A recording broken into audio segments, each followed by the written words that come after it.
இருந்தார். அப்படி ஒரு மனிதனை தெரிவு செய்து கொண்டான் அல்லாஹ் தஆலா. தெரிவு செய்து கொண்டு அவனுடைய இறுதி வேதத்தை இறக்குகிறான். இறுதி வேதம், இறுதி வேதம், இறுதி நபி, இறுதி நபி என்று சொன்னால் என்ன அர்த்தம்? இந்த சந்தர்ப்பத்தையும் கை விட்டுட்டோம்னா பூட்ட கேஸ் நம்ம. இதுதான் லாஸ்ட் சான்ஸ். இதுதான் மார்க்கம். இதற்கு முன்னிருந்த மார்க்கங்கள் எல்லாமே மதங்களாகி போயின, ஆர்கனைசேஷன் ஆயிடுச்சு. இப்போ நிறைய கேள்விகள் வரலாம். இனிமேல் நமக்கே நிறைய கேள்விகள் வரலாம். சரி, திருக்குரானை படித்தேன்னு சொன்னீங்க, எத்தனை தடவை படித்தேன்? எங்களை மாதிரி ஓதுனியா? அந்த மொழியில் இறைவன் சொன்ன மொழிகளிலே ஓதினாயா என்று கேட்டால், இறைவன் சொன்ன மொழியில் ஓத எனக்கு கொடுத்து வைக்க கூடாது. அல்லாஹ் மட்டும்தான் இறைவன், ரசூல் அல்லாஹ் மட்டும்தான் இறுதி நபி. முடிஞ்சு போச்சு கதை. இந்த ரெண்டையும் மனப்பூர்வமாக ஏற்றுக்கொண்டது 2007 மார்ச் 3ஆம் தேதி. அன்னைக்கு பத்திரிகைகளுக்கு ஒரு அறிக்கை கொடுத்தேன், யாருமே கண்டுக்கல. இனிமேல் நான் நாத்திக பிரச்சாரம் செய்ய மாட்டேன், இறைவனை ஏற்றுக்கொண்டேன், நான் நாத்திகன் இல்லை என்று ஒரு கட்டுரையே எழுதி 52 வாரம், ஒரு வாரம் மன்னிக்க 23 வாரம் கல்கி பத்திரிகையில் வந்தது. இதே தலைப்பிலே நான் நாத்திகன் இல்லைன்னு எழுதினேன். அப்பெல்லாம் எந்த லீவ்ல போயிருந்தாங்கன்னு தெரியல. எனக்கு தெரிஞ்ச வரைக்கும் அந்த பத்திரிகையில எழுதினேன். அப்பெல்லாம் விட்டுட்டு திடீர்னு வந்து இப்போ பிடிச்சிக்கிறாங்க என்ன ஏர்போர்ட்ல வந்து. எப்படி நீ மாறலாம்? உன்னை கேட்டுக்கிட்டா மாற முடியும்? எவனை கேட்கணுமோ அவனை கேட்டேன். எவனையும் கேட்க வேண்டிய அவசியம் எனக்கு. எவனை கேட்கணுமோ அவனை கேட்டிருக்கிறேன். இறை அச்சம் வந்துவிட்ட பிறகு எனக்கு எந்த அச்சமும் என்னை விட்டு போய்விட்டது. அது வரைக்கும் எல்லாத்துக்கும் பயப்படுவேன். நேற்று கூட அம்ஜிகார மஸ்ஜித்தில் சொன்னேன். அவர் ஹஸ்ரத்து கூட ரொம்ப இமாம் கூட வித்தியாசமாக சொன்னார். இன்னொங்க இப்படியெல்லாம் சொல்கிறீங்க. உண்மை மனத்தில் உணர்ந்தது சொன்னேன். யாராவது டீ வாங்கி கொடுத்தா கூட சந்தேகமாகவே பார்ப்பேன். கலராக இருந்ததுன்னா என்னை சாவடிக்கிறதுக்கு விஷம் வச்சுருந்தா நான் என்ன பண்ணுறதுன்னு பயப்படுவேன். யாராவது வீட்டுக்கு சாப்பாடுக்கு கூப்பிட்டா பயமாகவே இருக்கும். ஏன்னா நான் பேசுனது அந்த மாதிரி. எவன் என்னை என்ன பண்ணுவானே தெரியாது. அவ்வளோ பயந்துக்கிட்டு 3 மாதம் 6 வருடம் தொடர்ந்து போய் அந்த குங்ஃபு என்கிற கலையை கற்றுக்கொண்டு வந்தேன் ஜப்பானில், சண்டை போடுறதுக்கு. இப்பவும் கூட அந்த கலையெல்லாம் தெரிஞ்சு வச்சிருக்கிறேன்.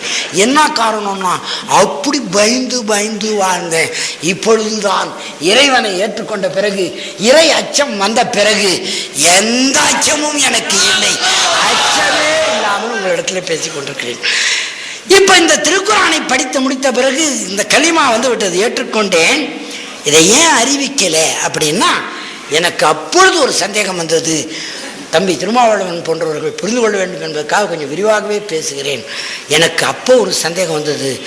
சரி, இறைவன் ஒருவன் தான், அவன் அளித்த இறுதி வேதம் இதுதான், இறுதி நபி ஸல்லல்லாஹு அலைஹி வஸல்லம் தான், எல்லாம் சரிதான். இதில் இருக்கிற இந்த மகத்தான வாழ்க்கையை மனுஷனால வாழ முடியுமா?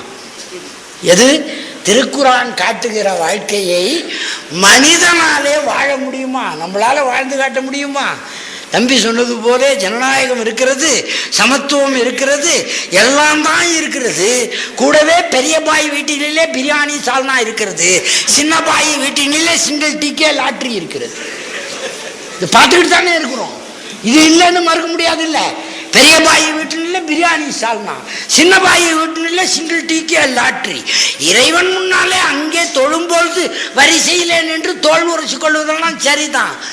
ஆனால் இறைவன் திட்டமிட்ட அந்த திருக்குரான் வாழ்க்கையை மனிதனால் வாழ முடியுமா? இந்த பயம் வந்த உடனே பழைய இடத்துக்கே திரும்பிடலான்னு நினச்சேன். எங்க நாத்திகத்துக்கே. திருக்குரானை முடித்த பிறகு எனக்கு வந்த எண்ணம், அங்கேயே போயிடலாம், இது நமக்கு சரிப்பட்டு வராது.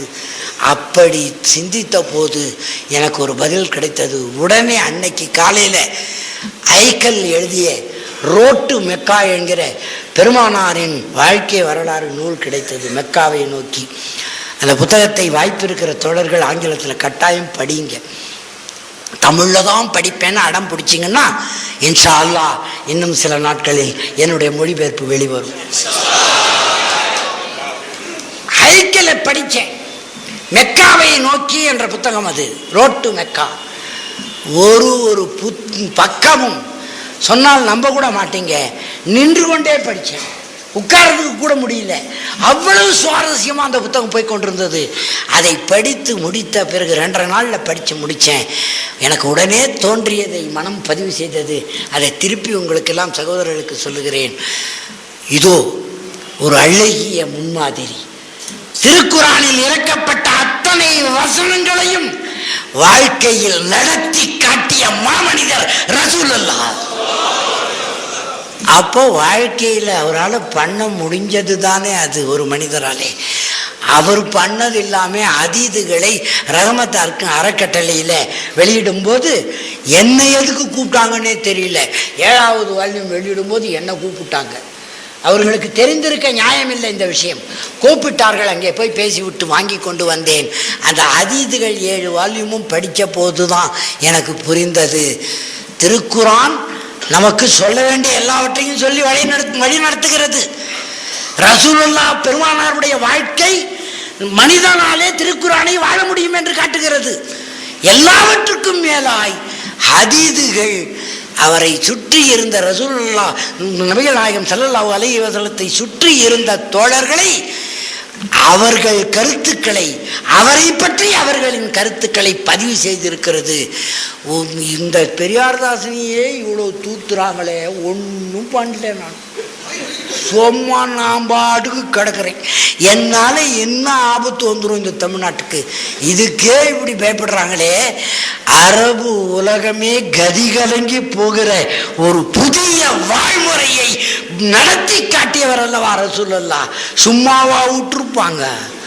இல்லை, அத்தனையும் தாங்கிக் கொள்ளுகிற வல்லமை அவருக்கு இருந்தது என்பதை அதீதுகளில் தெரிந்து கொண்டு, அந்த வாழ்க்கையிலே அதீதுகளிலே நான் படிக்கும் பொழுது ஒவ்வொரு சென்டென்ஸை படிக்கும் போதும், ஒவ்வொரு பேராகிராஃபை படிக்கும் போதும் எனக்குள்ளே ஈமான் வளர்ந்து கொண்டே இருந்தது. இப்படித்தான் வாழ வேண்டும். ஒரு நாள் இரவிலே கனவு வருகிறது எனக்கு. ஹிராம் கட்டிக்கொள்ளுகிறேன். கனவுல ஹிராம் கட்டிக்கொள்ளுகிறேன். நேராக பயணம் போகிறேன். மெக்காவுக்கு போகிறேன். மெக்காவை அது வரைக்கும் படத்தில் கூட பார்த்ததில்லை. சொன்னால் நம்ப மாட்டீங்க. ஏன்னா 25 வருஷம் ஆச்சு நான் சினிமா பார்த்து. நான் படத்தில் நடிச்சிருக்கிறேனே தவிர நான் சினிமா பார்க்கறது இல்லை.